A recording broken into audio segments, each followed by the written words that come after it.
Türkmenistan argatnaşyk sistemalarynyň toplumyny işe girdi we onuň kömegi bilen kosmiki emelik emratynyň üstünden hyzmatlaryň köp görnüşlerini ýerine ýetirmegi planlaşdyrýar. Türkmenistan Altyn Asr neşriniň maglumatyna görä täze argatnaşyk sistemasy milli emelik emranyň ulanylşyna degişli kommersiýa işleri ynanylan Türkmen Hemraty adly şirketiň bilermenleri tarapyndan 1-nji iýunda işe girdilipdir.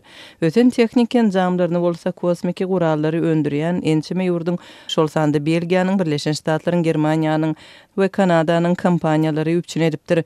Ýakyn wagtda Sputnik argatnaşyk hyzmatlaryna ýurdun ministrlikleri we edaralary çatdylar. Hususan da Seismologiýa instituty ýokary tezlikli kanallary seismik stansiýalar bilen çalt argatnaşyk üçin ulanmagy bil baglaýar diýilip maglumatda bellenýär. Türkmenistanyň Türkmen Älim 52 adly emelik emraty 2015-nji ýylyň 28-nji aprelinde kosmosa uçurulupdy.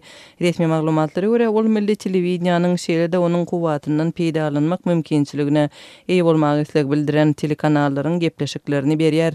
Habar berilişine görä Türkmen emelik emratynda Türkmenistanyň giňişliginden daşary Merkezi Aziýanyň, Iranyň, Türkiýanyň, Demirgazyk Afrikanyň we Ýewropanyň uly bölegini üpçün etmäge ukyp bar. Türkmen argatnaşyk emelik emratynyň transponderleriniň Türkiýanyň habar beriş kompaniýalary tarapyndan kärende alınmagy hakynda gepleşik gidýär diýilip Türkmen habar agentliginiň maglumatynda aýdylýar. Şeýlede döwlet mediasy Türkmen Älim 52 emelik emratynyň Garagum çölünde ýerleşýän çetki owalary göçme argatnaşyk bilen üpçün edipdir.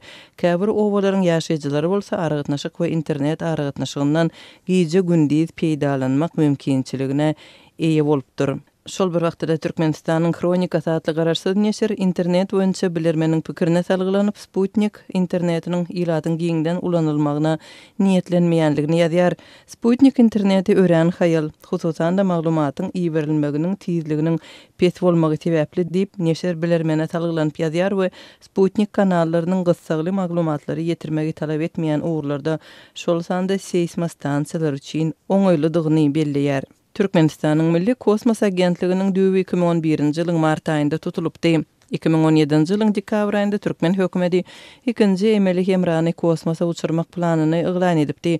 Şonda bu işin ýurdun kosmos ulgamyny ösdürmek boýunça 2018-nji 2024-nji ýylllara niýetlenen milli programmasynyň çäginde amala aşyryljakdygy we 1 milliard 300 million manat möçberde pul çykaryljakdygy habar berilipdi. Munyň bilen bir wagtda Türkmenistanyň ýylaty ilkinji nowatda da owa ýerleriniň ýaşaýjylary telewizioniýa, telefon, mobil argatnaşyk we internet ýetirliliginde kynçylyk çekip gelýär. Elektrik togu hem ýygyderli öçürilýär. Ýurdun häkimetleri ýylatyň öz hasabyna oturdyan Sputnik antennalaryny hem ýok edip gelýärler. Ýylat arasynda meşhur Sputnik çanak antennalary Yamal we Hotbird Sputnikleriň üstü bilen daşary ýurt telekanallaryny görmäge mümkinçilik berýär.